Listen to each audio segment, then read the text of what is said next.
Everyone, welcome to अनपुट average classes. मैं अंजलि। आज हम पढ़ेंगे क्लास 10th एनसीईआरटी, जिसमें हम एक्सरसाइज 3.2 के क्वेश्चन नंबर फर्स्ट के दूसरे क्वेश्चन को क्या करने वाले हैं, सॉल्व करने वाले हैं। क्वेश्चन को मैंने बोर्ड पे लिख दिया है। ज्यामितीय और ज्यामितीय निरूपण करना है, यानी हमें ग्राफ पेपर पर उसको क्या करना है, हल करके दिखाना है ना। यहाँ हम पढ़ रहे हैं ग्राफीय विधि से हल कर रहे हैं। हम ये पढ़ेंगे कि ग्राफीय विधि से हल कैसे करते हैं, जिसमें एक क्वेश्चन को हमने लास्ट वीडियो में क्या कर लिया, कवर कर लिया है। तो यहाँ देखते हैं क्वेश्चन क्या कह रहा है। 5 पेंसिल और 7 कलमों का कुल मूल्य 50 रुपए है।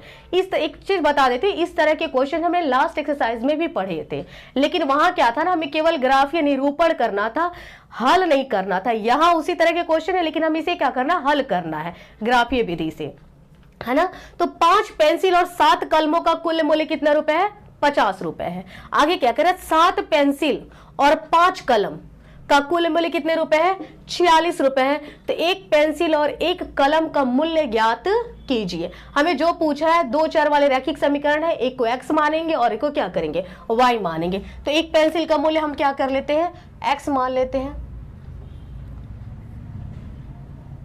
माना एक पेंसिल का मूल्य बराबर x रुपए और एक कलम का मूल्य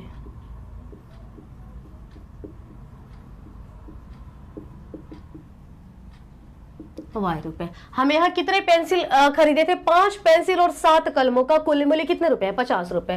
क्वेश्चन के फर्स्ट पार्ट में आती है, 2 पार्ट में दिया हुआ, फर्स्ट पार्ट पे आते हैं प्रश्न से। 5 पेंसिल प्लस 7 कलम का मूल्य कितने रुपए है, 50 रुपए है। तो एक पेंसिल का मूल्य कितने रुपए, x रुपए है। तो 5 पेंसिल का मूल्य कितना होगा, 5x।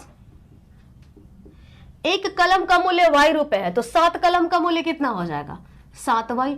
दोनों का मिला के कितने रुपए देने पड़े हैं, 50 रुपए। समीकरण फर्स्ट हमारा बन गया। इसे हम क्या करते हैं, या तो x का मान या तो y का मान निकाल देते, x का मान निकाल देते। x निकालने के लिए हमको क्या करेंगे, +7y बराबर के उधर जाता है, कितना हो जाता है, -7y। 5 गुणा में बराबर के इधर आता है, क्या हो जाता है, भाग में हो जाता है। ध्यान रहे बहुत बच्चे, यहाँ क्या करते हैं ना, यहाँ 5 से 50 को घटा देंगे। 5 से 50 नहीं कटेगा, यहाँ गुणा रहेगा तो ही कटेगा, प्लस और माइनस रहेगा तो ये नहीं कटेगा। इस चीज पर आप ध्यान देंगे। यहाँ एक ब्लॉक बना देते हैं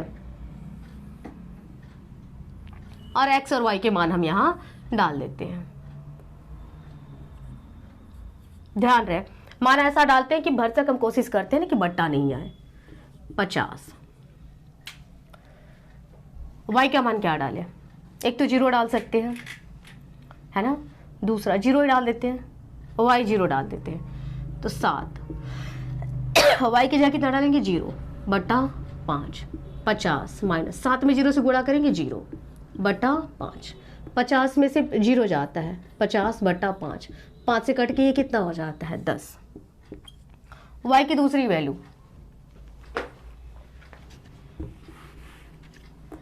क्या डालें कि बट्टा नहीं आए। 1 डालते हैं तो बट्टा आ जाएगा, 2 भी डालेंगे तो बट्टा आ जाएगा, 3 डालते हैं, 3 7 3 21 आ जाएगा, 4 7 चौका 28 आ जाएगा, 5 डालते हैं, 5 50 माइनस 7 में 5 से गुणा करेंगे, 35 बटा 5। 50 से 35 किया, 15 बटा 5। 5 से कट के कितना हो जाता है, 3। तो x y हमने कितना डाला, 5 डाला, तो x कितना आया, 3 आया। इसकी जरूरत हमें नहीं है, ये हमारा रफ वर्क था, तो इसे हम मिटा देते हैं। एक ब्लॉक हमारा बन गया। दूसरा, फिर प्रश्न से कहने का मतलब वो क्वेश्चन के दूसरे पार्ट में हम आ रहे हैं। फिर प्रश्न से, अब कितनी पेंसिल खरीदी होती है, 7 पेंसिल खरीदी है। 7 पेंसिल प्लस कलमें कितनी खरीदी है, 5। 5 कलम का कुल मूल्य, कुल मतलब दोनों को जोड़ने पर कितना आ रहा है, 46 रुपए आ रहे हैं। तो एक पेंसिल का मूल्य कितना था, x रुपए था। एक पेंसिल का मूल्य x रुपए था तो 7 पेंसिल का मूल्य कितना हो जाता है 7x। एक कलम का मूल्य y रुपए है तो 5 कलम का मूल्य कितना हो जाता है 5y बराबर 46।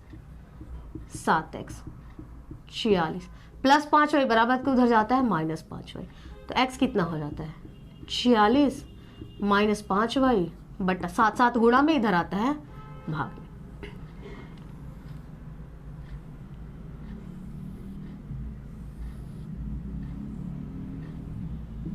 x,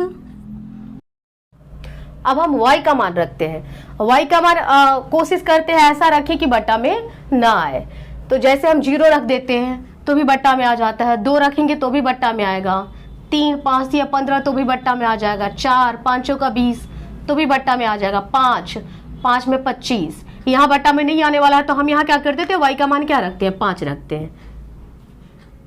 46 माइनस 5, y की जगह हम कितना रखने वाले हैं 5 बटा 7।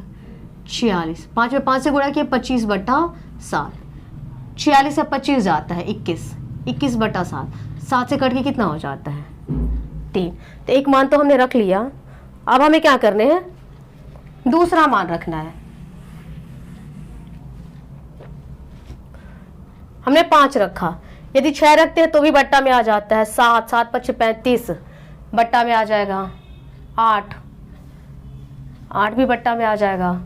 एक काम करते हैं वैल्यू माइनस में डाल देते हैं, जैसे -1 रखते हैं तो +5, 46 5 51 नहीं होगा, -2 माइनस प्लस 5 गुना 10, 46 10 56 ये हो जाता है। तो y का मान हम क्या ले लेते हैं -2 ले लेते हैं, तो कैसे होता है 46 माइनस 5, y की जगह हमें कितना लेना है -2 बट्टा 7, 46 माइनस माइनस प्लस 5 में 2 से गुणा किए 10 बट्टा 7, 46 10 56, 56 बट्टा 7, 7 से कट के कितना हो जाता है 8। तो x का मान कितना हो गया हमें 2 मान पता हो गए। अब हम क्या करते हैं इन सब चीज़ों की हमें ज़रूरत है वो नहीं, हमें इसे ग्राफ पे दिखाना है, तो इसे हम मिटा देते हैं। बस इन 2 ब्लॉक की ज़रूरत पड़ेगी हमें।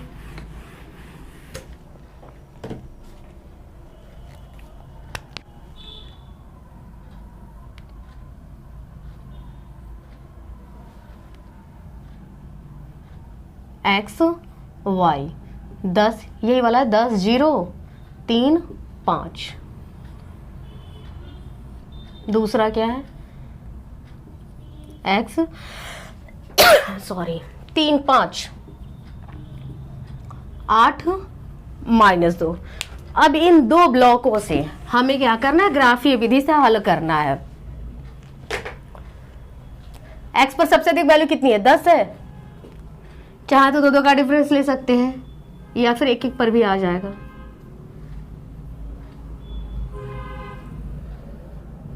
x वाला 1 2 3 4 5 6 7 8 9 10, ये x वाला प्लस में, ये x डैश है, x डैश किस में आ गया माइनस में, -1 -2 -3 -4 -5। y 0 5 5 -2, y पर सबसे अधिक वैल्यू जो 5 है, 1 2 3 4 5 6, ये y है, नीचे y डैश है, डैश वाला माइनस में होता है, -1 -2 -3 -4 -5 -6। तो हमें दिखाना क्या है 10 0, x का मान 10 y का मान 0। तो यहाँ x अक्ष पर देखेंगे 10 कहाँ है, x अक्ष पर 10 यहाँ है और y 0 0 कहाँ होता है यहाँ होता है। तो मैंने पहले भी आपको बताया था ग्राफ में होता है ना 0 चल के जाता है, इस चीज को आप याद रखें, चाहे वो अंक बड़ा हो या छोटा हो, माइनस में हो या प्लस में हो, हमेशा कौन चलता है 0 चलता है, 0 चल के उस अंक के पास जाएगा। तो 0 यहाँ है 10 यहाँ है तो 0 जाएगा उसके पास, तो ये हो जाता है 10 0। दूसरा 3 5, x पर देखेंगे 3 कहाँ है यहाँ है, y पर 5 है, ये दोनों मिलेंगे कैसे, ये ऊपर जाएगा और ये साइड में जाएगा, इन दोनों को मिला के एक लाइन खींच देते हैं, ये है 3 5।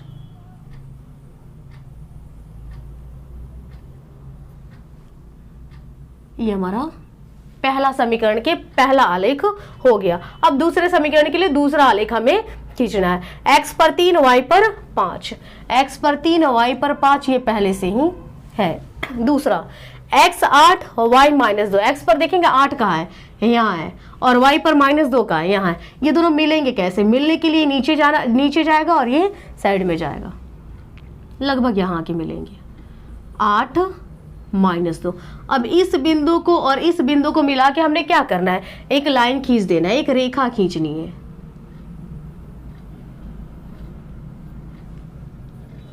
तो ये दो समीकरण हमने खींच लिया। तो इन दो समीकरणों का हल क्या होता है? जहां ये दोनों आलेख एक दूसरे को जिस बिंदु पर काटेंगे वही हमारा क्या हो जाता है? हल हो जाता है। तो देखते हैं ये काट कहाँ रहा है। ये दोनों आलेख ने एक दूसरे को 3, 5 पे काट रहे हैं, यानी x का मान कितना है? 3 है और y का मान कितना है? 5 है। तो x कितना हो गया? 3, y कितना हो गया? 5 हो गया। अब क्वेश्चन पे आते हैं। हमसे क्या पूछा था? एक पेंसिल और एक कलम का मूल्य पूछा था। तो एक पेंसिल को मूल्य को हमने क्या माना था? x माना था, और एक कलम के मूल्य को हमने क्या माना था? y माना था। तो एक पेंसिल का मूल्य उतना ही होगा जो x का मान है, और एक कलम का मूल्य उतना ही होगा जो y का मान है। इसलिए एक पेंसिल का मूल्य कितने रुपए हो जाते हैं? 3 रुपए, क्योंकि हमने इसे x माना था। और एक कलम का मूल्य कितना हो जाता है? y होता है, तो y का मान कितना है? 5 आया है। तो ये कितना हो गया? 3 रुपए और 5 रुपए। ये हमारा क्या हो जाता है? आंसर हो जाता है। अगर आपका आज का सेशन आपको अच्छा लगा होगा तो लाइक, शेयर, सब्सक्राइब कर दें। Thank you.